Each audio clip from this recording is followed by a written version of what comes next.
Hello and welcome. My name is Judy Craig, and this presentation is two ways to code using Ozobots. If you'd like your own copy of this presentation, please go to this link I have at the top of the screen, bit.ly/ 2ways2code. I have many hot links in there that you can follow or check out after my presentation. I work for Lancaster Lebanon IU13. I'm the non-public STEM consultant. If you'd like to reach me, you can either email me or follow me on Twitter. Let's get started. This is what I hope to accomplish in the next 45 minutes. Share with you why you would want to use an Ozobot, explain the difference between the two different types of Ozobots, share with you two different ways to code, and lots of fun activities and games you can do with your students, then show you how to find different lessons that would work for you. These are the questions that I'll be answering. I'm going to take a moment and let you read those to yourself.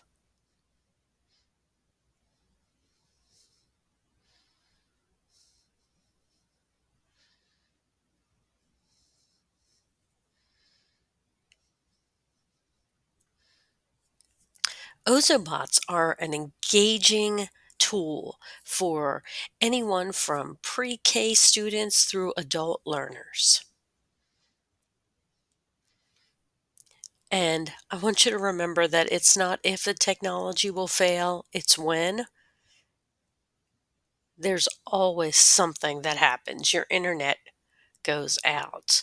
There's not a connection to your screen, something. What we do in these cases is we fail forward.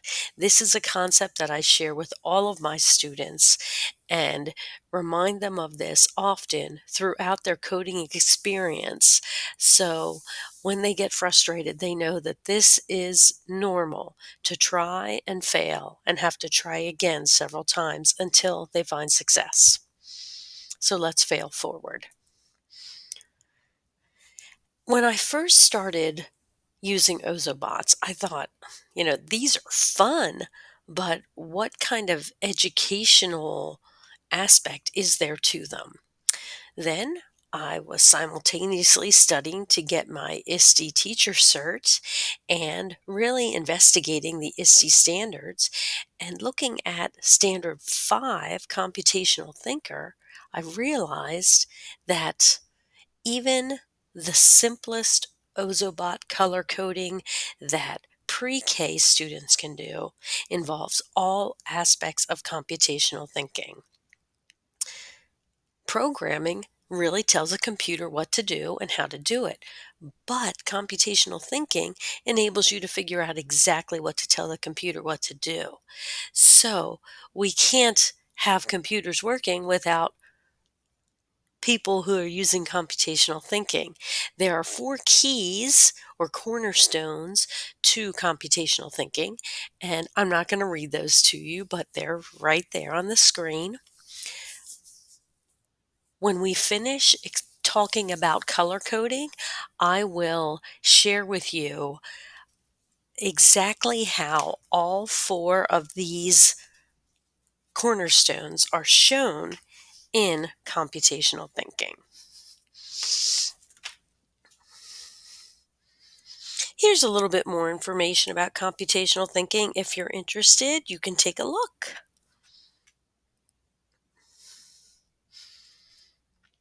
Now, what is an Ozobot? There are 2 different kinds of Ozobots. The first one is a bit, and this is my favorite one. My only concern is that currently it is not available to order unless you're lucky enough to find one at maybe Target, Walmart, or even on Amazon. It has one light and optical sensors. The sensors help the Ozobot to read the color coding. These are about $50 each. You can tell the difference between a bit and the other type known as an Evo by looking for the bumper on the bit. Now, the Evo has 7 lights, it has proximity sensors, and it has speakers. So there are many more things that it can do, but anything that a bit can do, an Evo can also do. These are about $100 and can be purchased through Ozobot or on Amazon. So there are 2 different ways to code: color coding and block coding. I usually start all students on color coding and then move to block coding, often with second graders. That's usually where I begin, but there's capabilities to work with even younger students.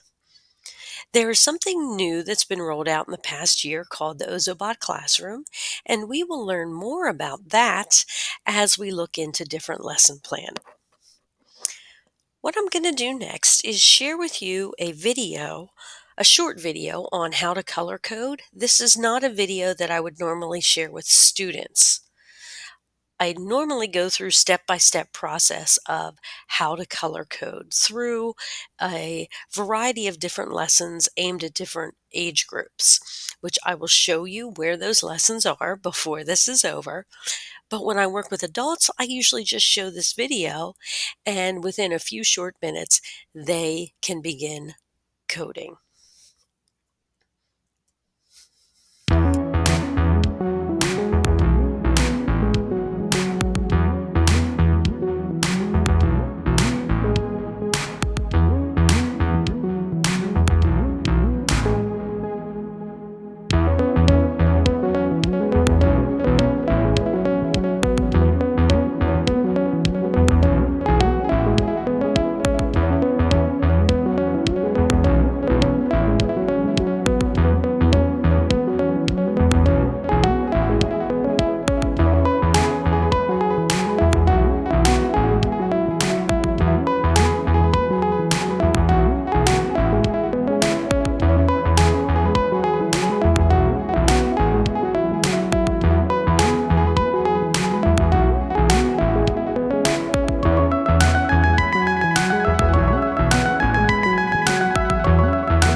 If we were together right now, I would hand out some Ozobot bits, some markers, and some paper, and get you started.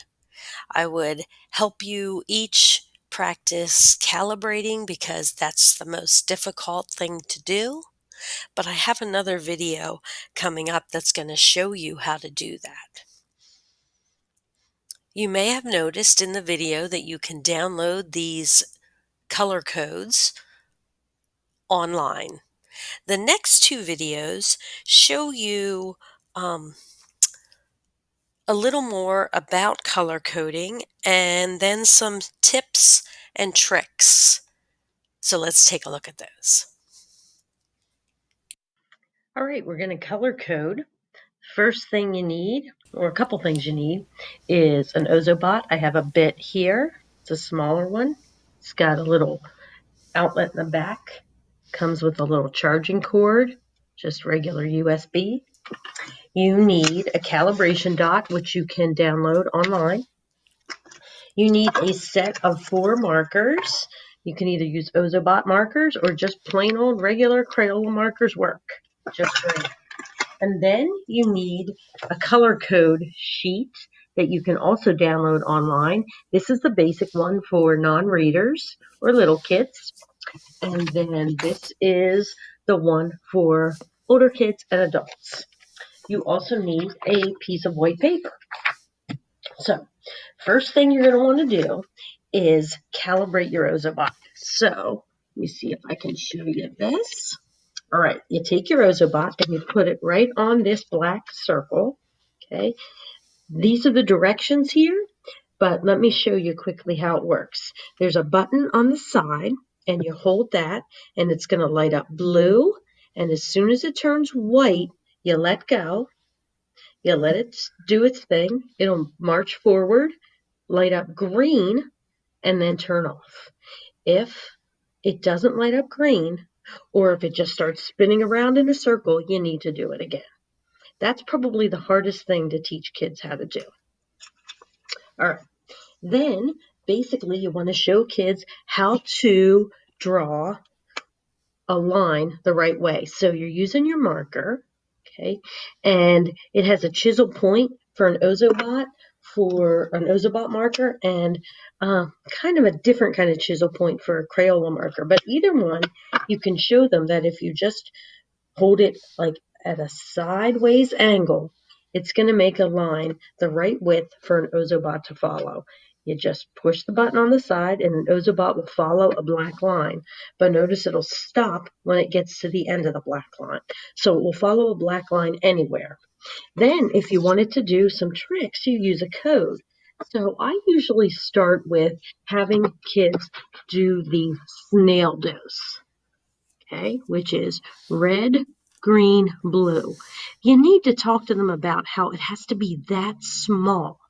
So I'm going to open up my red, move my bot. I need red, green, and blue. And then after a code, which can only be put on a black line, you have to draw another black line. There shouldn't be any white spaces in between.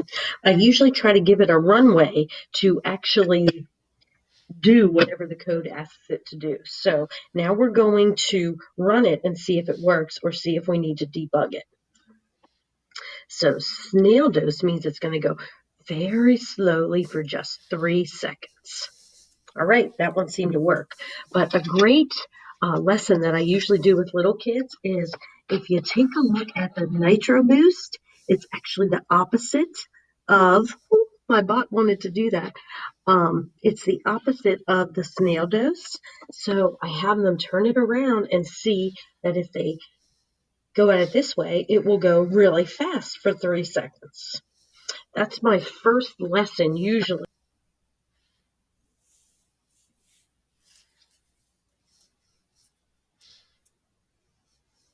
Hey, I'm working from home, and I realized in my last video that I didn't even brush my hair, so I did for this one, but I'm leaving the last one up because it was good. All right, this one is a couple tips and tricks for you to use.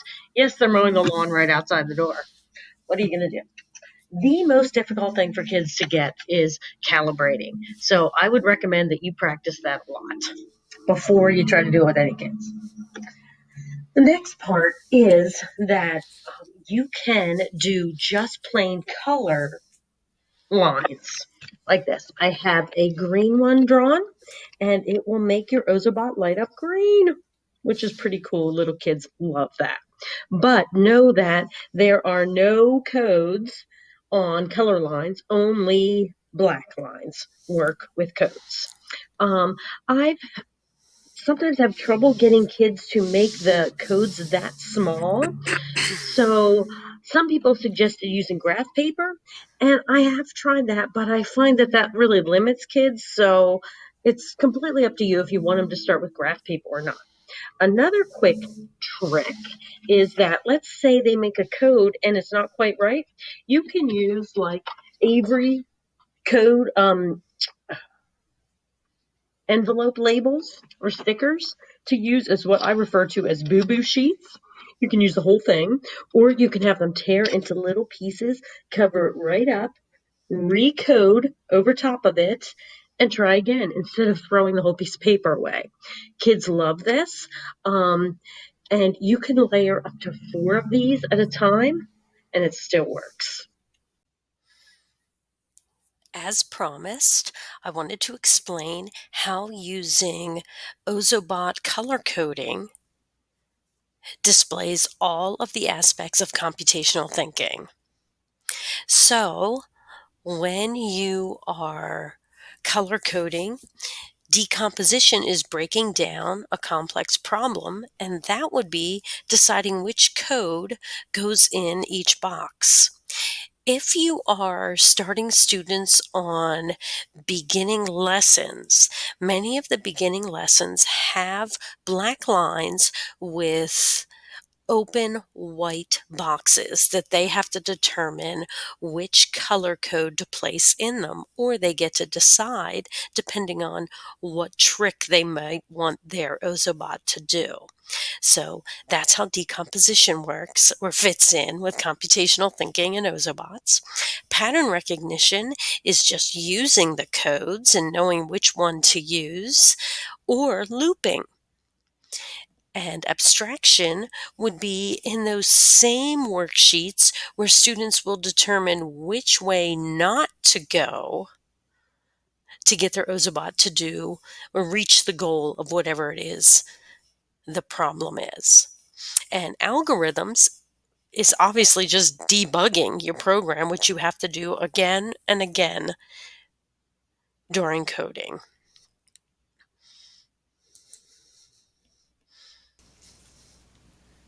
Hello and welcome. Welcome, Ozo Squad. I'm Chris, and today I will be guiding you through the wonderful world of Ozoblockly. What is Ozoblockly, you might ask? Ozoblockly is a visual programming language that we use to program both Ozobot Bit and Evo. Now, today we'll be doing a bot camp of sorts to give you all the tools that you need to create all sorts of programs for your Ozobot. What I need from you is to go on over to ozoblockly.com. That's OZOBLOCKLY.com. I'll give you a second to go on over there.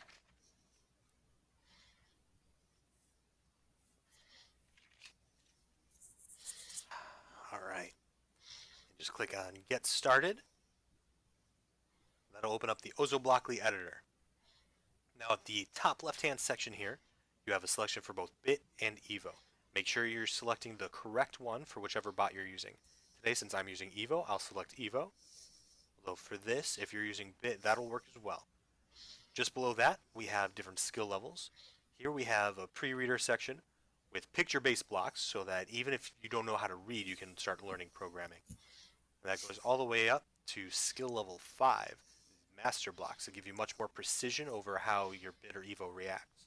And it really helps you put the pro in a programmer. For you newbies today, we're going to be starting off at level 2. Now, if you... Oh, you weren't supposed to see that. If you ever want to delete your blocks, which you should do before any programming session or making a tutorial, you should click on this little trash can here and select delete all blocks. Or you can right click on the back and delete all the blocks that are in the program here.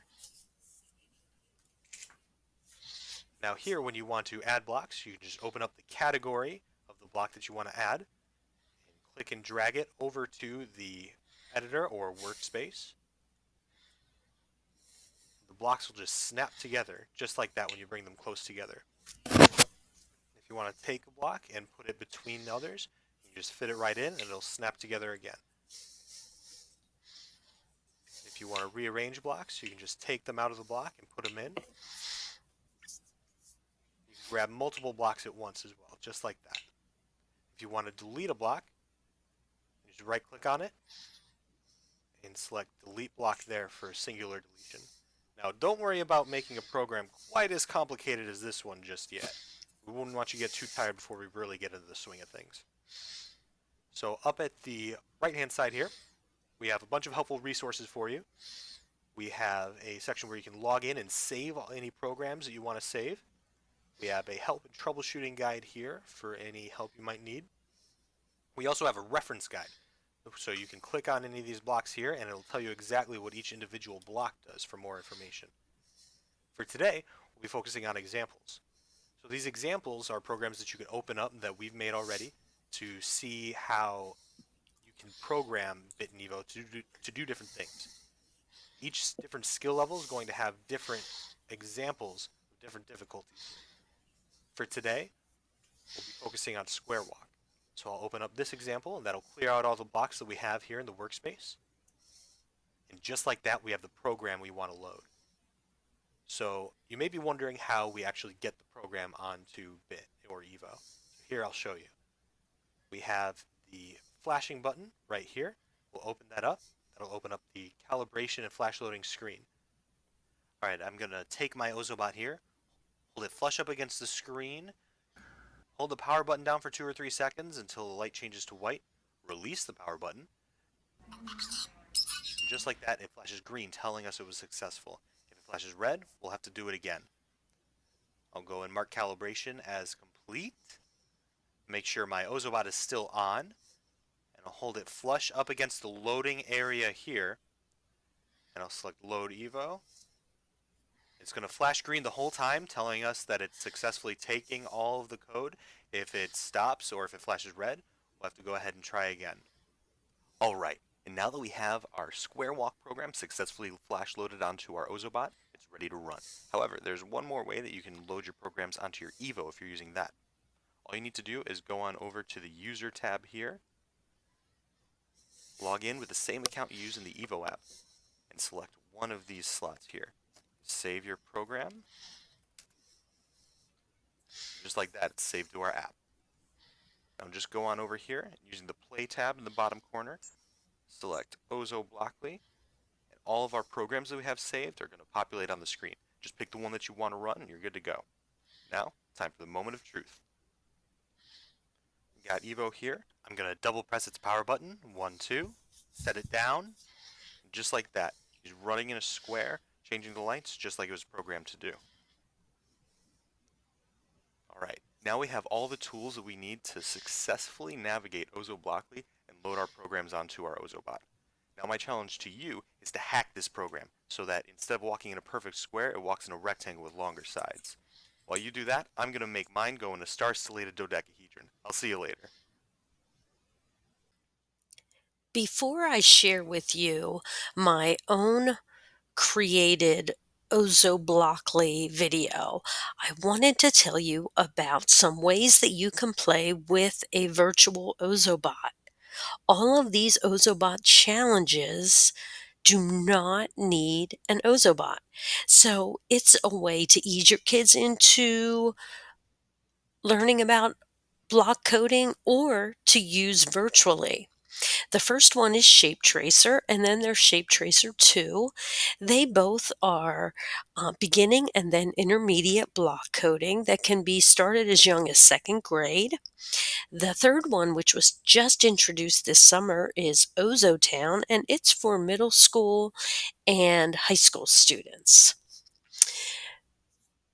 Ozobots Shape Tracer 1 was the first one that I encountered, and back in March when we first went into school closure, I decided to create some videos, and you can find those at my tiny URL linked below. I have 12 videos, one explaining what Shape Tracer is and how to find it, and then 10, one on each of the levels, and then a last one to explain how to get the prize that you receive after you have completed all of the challenges in Shape Tracer 1. I recently found some Ozobot created lessons on basic block coding and intermediate block coding on the Ozobots site that were created by them, so you might want to check them out. They're linked below also. And as I mentioned, Ozotown was just rolled out this July, and it is a little more difficult. It's intermediate to master programming skills, and you can click on the link to check it out. I haven't had as much experience with this, but I am sure middle and high school students would enjoy. Go to Google, type in Ozobots,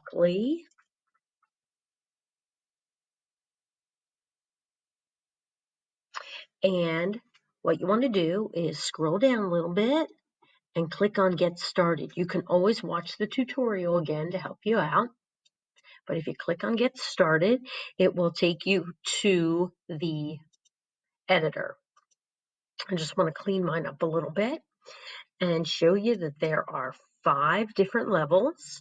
This first level has blocks that have pictures on them. So this you could use with younger kids, although I have to admit, I have not tried that myself. I usually start with about end of year second graders or third graders starting on level 2. I even use level 2 up through 8th graders for their very first time if they've never used any type of block coding before. And then I show them each of the different types of blocks. But the first thing I usually do is take them over here to all these neat sidebars. I find this one to be super helpful because it has a glossary of every single block. So any block that you happen to pull out, it will go right to what it is. Yeah, I think that's pretty awesome. Okay, but this one that looks like a deck of cards is where I usually send kids. Oh, I'm going to delete this. And this square walk is the one that Chris was talking about. So again, it is in level 2. Oh, you want to always make sure you're in the right one for whether you have a bit or an Evo. So make sure that's clicked. And it's in the deck of cards. It's the very first one. And if you just click on Open Example, say, yes, it's good. Out pops a code. And this is where I usually teach them how to use the downloading. So you basically open up this lightning bolt and up comes this screen where you need to calibrate. Now you calibrate the same way as you do with color coding, except it needs to be calibrated to a white spot. So that white spot right there will work. Then you simply hold your Ozobot up against one of the spots that's activated. Any of these will turn on, so you can attempt to do 5 Ozobots at a time. But I do have to tell you, I've never had that work. Maybe 2 of them would work, but you just keep trying. But kids will help you do that. Okay, so you place your Ozobot right here, and you click on the load bit. Sometimes you have to click it twice. It starts blinking the disco lights. You want to hold your bot right over top of that, and it should be blinking green. Your bot should be blinking green the whole time. Then you take your bot and you place it down on a white sheet of paper or a white surface. Double click the side button, and then it should run this code.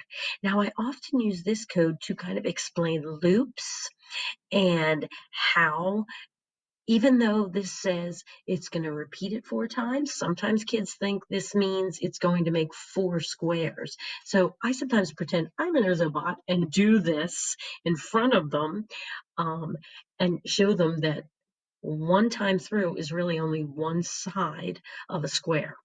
Then for a challenge, I often ask them to change this to a rectangle, which requires a serious amount of computational thinking. So you got to decide if your students are ready.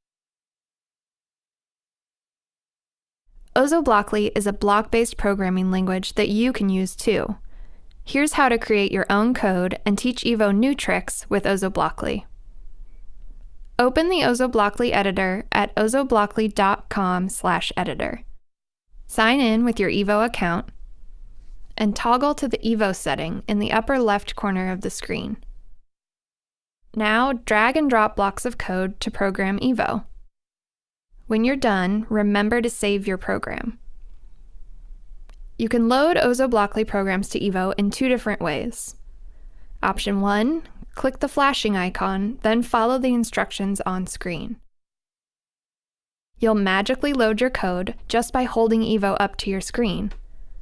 Option 2, click the app icon. Make sure your Evo is powered on and connected to the Evo app to load the program.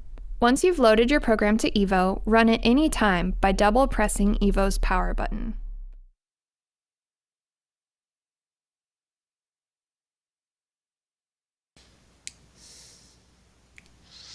I do hope my short videos will help you to navigate both color coding and Ozobots easier. This is the screen that I often use when I am trying to get students to do the square walk. It walks them through step by step how to go about getting this square walk. This is the one that Chris was talking about in his video, and it's often where I begin. If I have students that are excelling, I often ask them to try the rectangle walk, which can be found under that tab. And you can actually print out instructions in the show instructions part. There is an entire library of Ozobot lessons. They have now housed it not in the portal, but in the classroom. They just changed that this summer. There's a link to get to Ozobot Classroom. My next video is going to walk you through how to get there, how to sign up, and then how to navigate the classroom, especially to find the lessons that you want. But I wanted to share one other link with you before we go there, and it's called ed4tech.com, and it has great lessons, beginner lessons for color coding and block coding. So be sure to check that out. All right, my very next and last video is explaining how to use the Ozobot Classroom to find lessons. This video will show you how to navigate the Ozobot Classroom to get to Ozobot lessons. So start with a Google search page, type in Ozobot.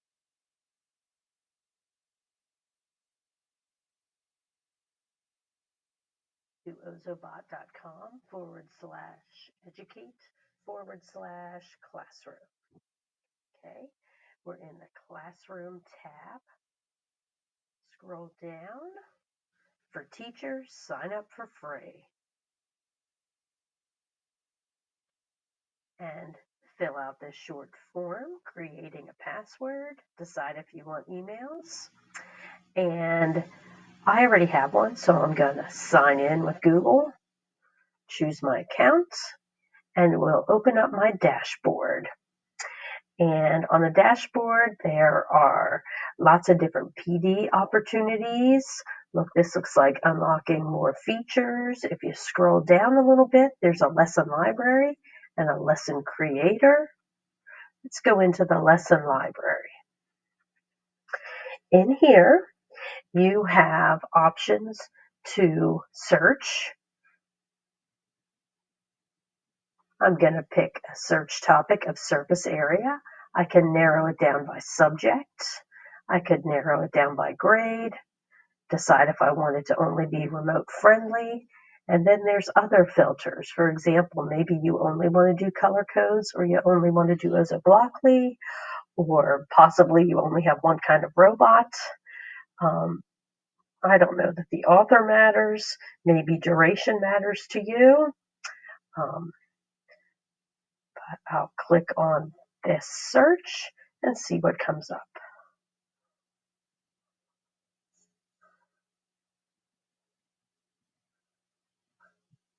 I got a couple different ideas here. Introducing color coding, what's my value, multiplication, all kinds of neat stuff. I want to go into this introducing color codes. and I can either preview it here or add it to my class. If I add it to my class and I don't have a class, it will offer me my first class, or I can create a new one. This is a great kind of housing spot for all of your lessons, even if you don't ever put a class in here. So I'm going to click on this one and hit add. And then I need to go to my class. So I'll click on my classes here, my first class.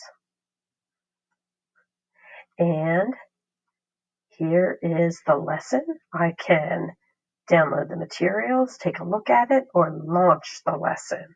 So if I take a look at it, here I can do a preview of what it looks like, the whole lesson plan, lots of helpful information here, digital resources, a video, what the kids need, direct instruction steps, standards. Here it's got an ISTE standard. Okay. Or I could download all the PDFs. Okay. I'm going to go back to my classes, click into that, and go to launch lesson. This is if you have an Ozobot classroom communicator, which I'm working on getting one right now myself, which will allow all of your information to go to all of your Ozobots at one time. But I don't have that yet. So I'm going to hit cancel, go back to materials, and I can download them and save them on my computer.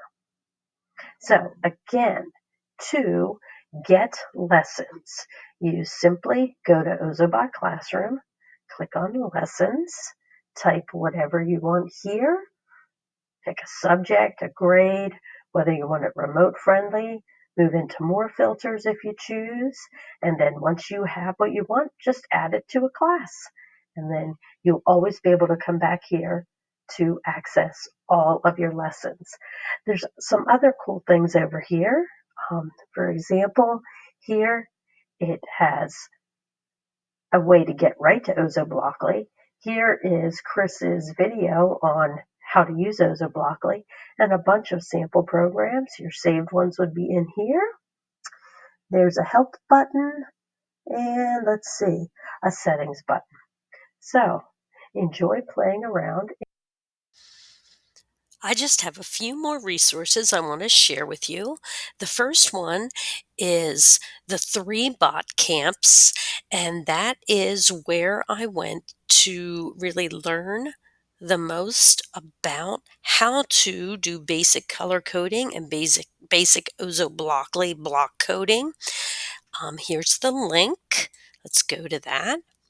In here are many worksheets you can share with your students. I wouldn't recommend using all of them. I'd go through and pick the ones that you think your students need. I'm going to go through this pretty quickly, and it's a lot of pages. So the first one is really understanding everything about the Evo and the bit and how to plug them in, how to get the apps, and that there are the 2 different ways to code. Then the bot camp for color coding shows you again how to calibrate, making lines, lots of different activities here. Again, I did not have my students do all of these. I pick and choose the ones that I think are most important. Here are some downloadable, printable reference sheets if you want, but there's more at ozobot.com. Lots of different examples here. I'm going to scroll down a little bit to get to the block coding. Here we go. giving you step-by-step directions. Oh, something I haven't mentioned is that when you are on Ozobockly, you have to have your screen set at 100% brightness. Then look at all these step-by-step directions with pictures. This is just fantastic. I would definitely check this out. This is in the 3-bot camps. Also, I wanted to share with you that not just Evo has an app, but Bit does too. And it's great for little hands. You don't need any markers.